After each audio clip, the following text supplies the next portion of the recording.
गाड़ी में सर तो गाड़ी बोले जा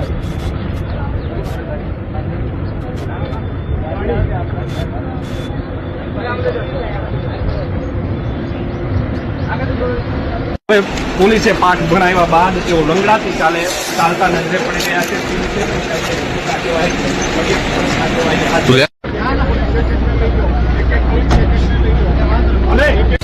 આ કામે જે ફરિયાદી પક્ષ દ્વારા જે આરોપીઓ જે આપણે અટક કરેલા 6 આરોપીઓ તેનું ઘર ખાલી હોય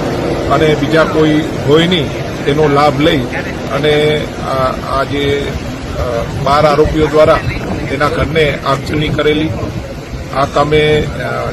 ફરિયાદ દાખલ કરતા 8 આરોપીઓને પોલીસ દ્વારા અટક કરવામાં આવેલા છે અને આજે વિસ્તૃત પુરાવા અર્થે આજે આરોપીઓ સાથે રિકન્સ્ટ્રક્શનની